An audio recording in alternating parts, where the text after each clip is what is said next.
YCP అధినేత జగన్ కీలక నిర్ణయాలు తీసుకున్నారు. పీఏసీ పార్టీ ప్రధాన కార్యదర్శి స్థానాలు నియమించారు. అయితే పార్టీ పొలిటికల్ అడ్వైజరీ కమిటీలో మరో ఇద్దరికి చోటు దక్కింది.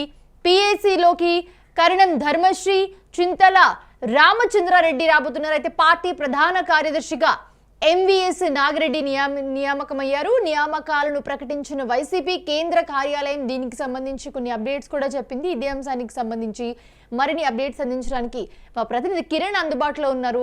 కిరణ్, ప్రస్తుతం చూస్తూ ఉన్నాము జగన్ కొన్ని కీలక నిర్ణయాలు తీసుకున్నారు. సో పీఏసీ అలాగే పార్టీ ప్రధాన కార్యదర్శిగా కొన్ని స్థానాలకి నియామకాలు జరిపారు. సో ఈ స్థానాల్లో ఎవరెవరిని తీసుకున్నారు? సో ఏంటి అప్డేట్స్ ఏంటి దీనికి సంబంధించి? మౌనిష, వైసీపీ అధినేత జగన్మోహన్ రెడ్డి పార్టీ బలోపేతానికి వేగవంతంగా నిర్ణయాలు తీసుకుంటున్నాడు. పార్టీని క్షేత్రస్థాయిలో బలోపేతం చేయడానికి ఆయన వరుసగా సమావేశాలు, సభలు నిర్వహిస్తున్నారు. వైసీపీకి సంబంధించిన కీలక నేతలతో వరుస సమావేశాలు, భేటీలు నిర్వహిస్తున్నారు. ప్రభుత్వంపై, టీడీపీ కూటమి ప్రభుత్వంపై ఎలా పోరాడాలి అనేది ఆయన కీలకంగా నిర్ణయం తీసుకుంటూ పలు పదవులు భర్తీ చేసుకున్నారు. ఏదైతే పీఏసీ ఉందో పొలిటికల్ అడ్వైజరీ కమిటీ, ఈ కమిటీలో చింతల రామచంద్రారెడ్డి చిత్తూరు జిల్లా పీలేరు నియోజకవర్గ మాజీ ఎమ్మెల్యే, కరణం ధర్మశ్రీ చోడవరం మాజీ ఎమ్మెల్యేగా ఉన్నారు. వీరిద్దరిని పొలిటికల్ అడ్వైజరీ కమిటీలోకి తీసుకున్నారు. అంతేకాకుండా రైతు విభాగానికి సంబంధించి ఎంవీఎస్ నాగిరెడ్డిని రైతు విభాగ కార్యకలాపాలకు సంబంధించి ఆయన నియమించారు. అయితే జగన్ ఈ మధ్య కాలంలో వరుసగా సమావేశాలు నిర్వహిస్తున్నారు. ఏదైతే ఆయన గతంలో సీఎం గా ఉన్నారు, 2024 ఎన్నికల్లో ఓడిపోవడంతో పాటు 11 సీట్లకు పరిమితమయ్యారు. దీంతో క్షేత్రస్థాయిలో పార్టీని బలోపేతం చేయడానికి ఆయన పలు నియామకాలు చేస్తున్నారు. మౌనిష, సో ఇప్పుడు ఇది ఇంతేనా, లేకపోతే ఇంకా కూడా నియామకాలు జరిగి కొత్త వీళ్ళని ఎంచుకోవడానికి కారణం ఏంటంటే ఏం చెప్తుంది పార్టీ?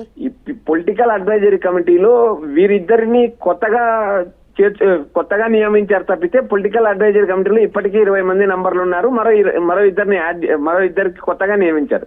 అయితే జగన్ వేరు విభాగాలు, వైసీపీలో అనుబంధ విభాగాలు కానీ, యువజన విభాగాలు కానీ, రైతు విభాగాలు కానీ, అనుబంధ విభాగాలు దాదాపు 35 అనుబంధ విభాగాలకు అధ్యక్షులు నియమించారు.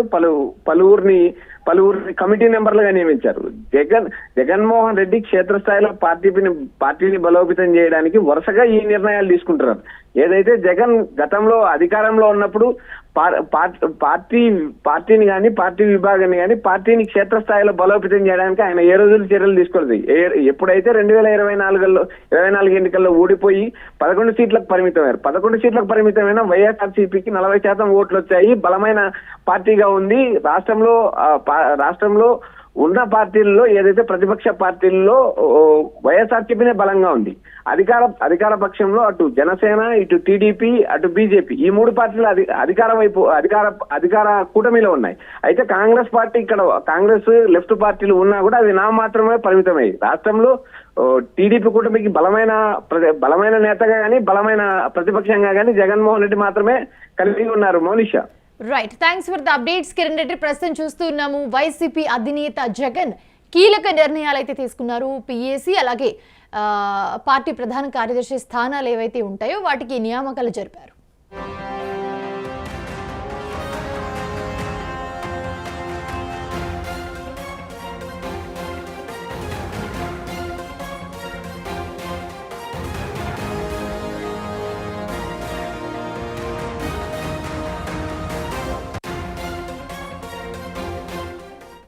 రైట్, వైసీపీ అధినేత కీలక నిర్ణయం తీసుకున్నారు.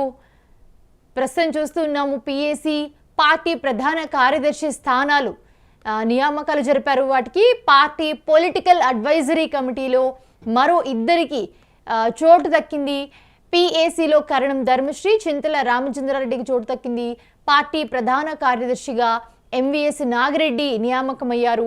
నియామకాలను ప్రకటించింది వైసీపీ కేంద్ర కార్యాలయం. దానికి సంబంధించి ఒక ప్రకటన కూడా విడుదల చేశారు. అది కూడా మన స్క్రీన్ మీద చూస్తూ ఉన్నాము. తాడేపల్లి నుంచి సెప్టెంబర్ 25, 2025 అని చెప్పి ఒక ప్రకటన రిలీజ్ చేశారు. పార్టీ అధ్యక్షులు శ్రీ వైఎస్ జగన్మోహన్ రెడ్డి గారి ఆదేశాల మేరకు దిగువ పేర్కొన్న నాయకులను పొలిటికల్ అడ్వైజరీ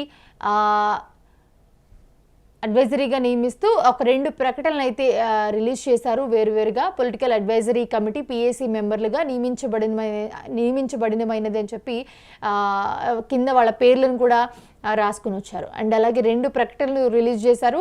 మొదటి ప్రకటనకి సంబంధించి పిఏసీ మెంబర్లుగా శ్రీ కరణం ధర్మశ్రీ మాజీ ఎమ్మెల్యే, చింతల రామచంద్రారెడ్డి మాజీ ఎమ్మెల్యే, వీళ్ళిద్దరినీ కూడా పొలిటికల్ అడ్వైజరీ కమిటీలో మెంబర్లుగా నియమించడం అయింది. అలాగే పార్టీ అధ్యక్షులు వైఎస్ జగన్మోహన్ రెడ్డి గారి ఆదేశాల మేరకు కృష్ణా జిల్లాకు చెందిన శ్రీ ఎంవిఎస్ నాగిరెడ్డి గారిని పార్టీ రాష్ట్ర ప్రధాన కార్యదర్శి వ్యవసాయం మరియు రైతు సంక్షేమంగా నియమించబడింది.